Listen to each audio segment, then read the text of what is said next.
serious? Are you serious? You're looking at Kim Jong-un. And next to him, I see a couple of his top generals who are probably next in line for execution.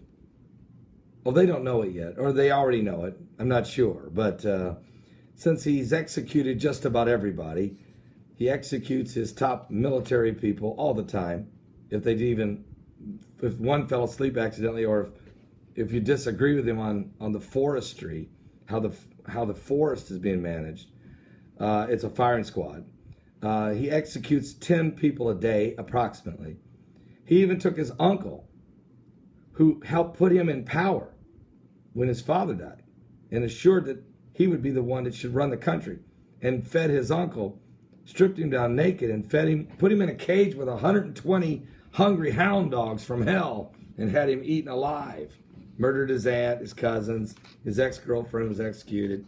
But he's, look, he's running a nation, and he has nuclear weapons.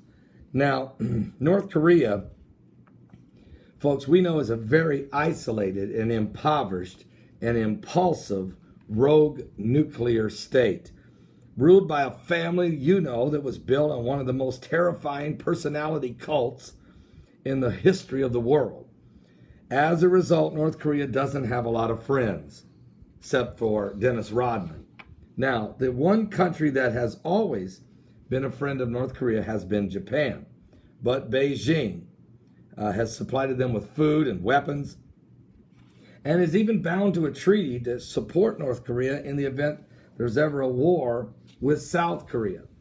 And North Korea has a reputation for being closely aligned, both militarily and ideology, with communist China. Except for the Sino-North Korean relations are not what they once were. And Beijing views North Korea as now a liability. And that's leading to some very seismic shifts in the Asian power dynamics. Now, after 20 years of sustained growth, China is an economic powerhouse and a regional military power with expanding ties to the rest of the world.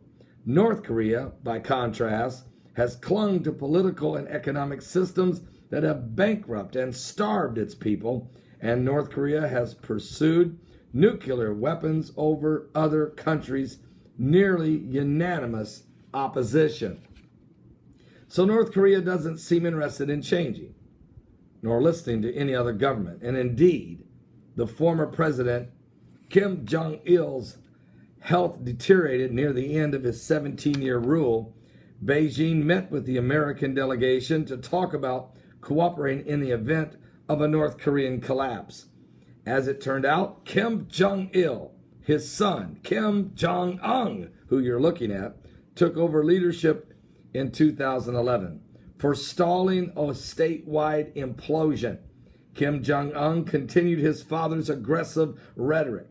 This, along with strengthening trade ties between China and South Korea, is fundamentally changing China's relationship with its troublesome ally. The Democratic People's Republic of Korea actually predates the People's Republic of China.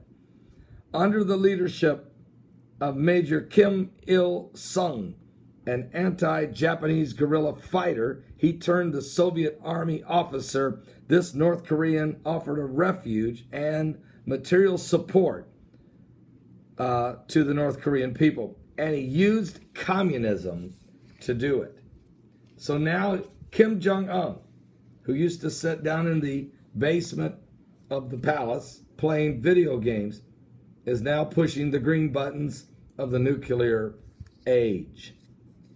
I've been saying and I've been praying that this man would be removed from power, because I know the atrocities that he has imposed upon the North Korean people. This warped society worships him as a god, literally, and they must bow to his images. Christians are tormented, tortured, and put to death, whether in prison camps of slavery, where they work 16 hours a day till they just fall over dead, or they're hog-tied and hung from the ceilings, or put in little boxes and left there for days. This is an absolute horrific regime of torture and murder.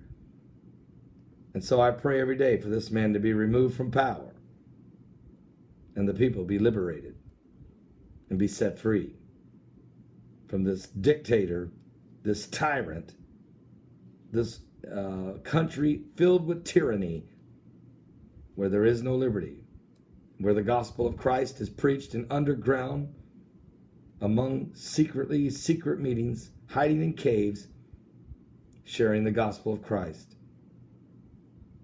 Are you saved? Are you ready?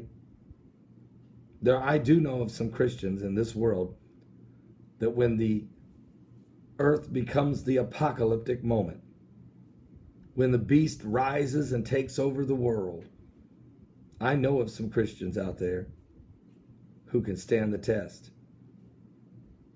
They're in North Korea. They're in China. They're in India. They're in Pakistan. They're in Syria. They're in Iraq. They're in different portions of the world where they've already faced the beast. A beast of brutality. Maybe not the Antichrist himself, but truly, they have looked into the eyes of evil. And time is running out for everyone. Are you saved? Jesus is coming to get his bride. You don't want to be left behind.